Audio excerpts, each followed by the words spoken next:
Hello बच्चों, चलिए प्रश्न को देखते हैं। पौधों का भौगोलिक वितरण कहलाता है। हमारे पास दिए हुए विकल्प हैं। विकल्प ए एलोपैट्रिक, विकल्प बी जियोपैट्रिक, विकल्प सी सिम्पैट्रिक, विकल्प डी सिबलिंग। प्रश्न की मुख्य अवधारणा है मुख्य अवधारणा इस प्रश्न की मुख्य अवधारणा है पौधों का भौगोलिक वितरण। पौधों का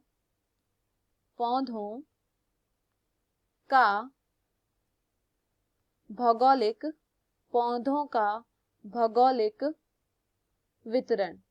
देखिए, अगर बात की जाए पौधों के भौगोलिक वितरण की, तो पौधों का जो भौगोलिक वितरण होता है उसे एलोपैट्रिक बोला जाता है। पौधों के भौगोलिक वितरण को एलोपैट्रिक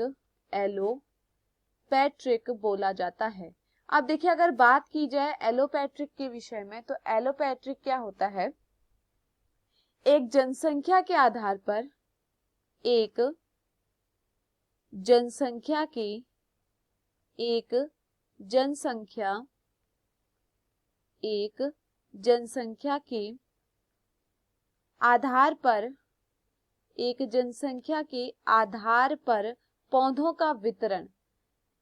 पौधों का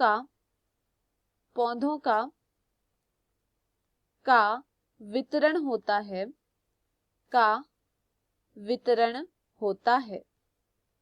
तो एलोपैट्रिक में क्या होता है? जनसंख्या के आधार पर पौधों का वितरण होता है। अब देखिए, अगर बात की जाए प्रश्न की, तो प्रश्न में पूछा गया है पौधों का भौगोलिक वितरण कहलाता है। विकल्प ए दिया है एलोपैट्रिक, यह यहाँ पर सही होता है। विकल्प बी दिया है जियोपैट्रिक। तो देखिए, अगर बात की जाए जियोपैट्रिक के विषय में, तो जियोपैट्रिक क्या होता है? भौगोलिक क्षेत्र के आधार पर जहाँ पर क्या किया जाता है, भौगोलिक क्षेत्र के आधार पर वितरण किया जाता है, उसे हम जियोपैट्रिक कहते हैं। लेकिन यहाँ पर पूछा गया है कि पौधों का भौगोलिक वितरण क्या है, जिसे हम कहते हैं एलोपैट्रिक, जहाँ पर जनसंख्या के आधार पर होता है। तो यह यहाँ पर क्या होता है? गलत होता है।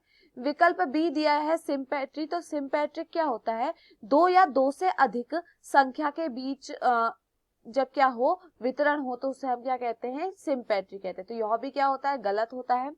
विकल्प डी दिया गया है सिबलिंग। तो देखिए, सिबलिंग क्या होता है? जिसमें पैतृक गुण पाए जाते हैं, उसको हम क्या कहते हैं? सिबलिंग कहते हैं। तो यह भी क्या होता है? गलत होता है। तो दिए हुए विकल्पों में हमारा सही विकल्प होता है विकल्प ए। मैं आशा करती हूँ आपको यह समझ में आया हो। धन्यवाद।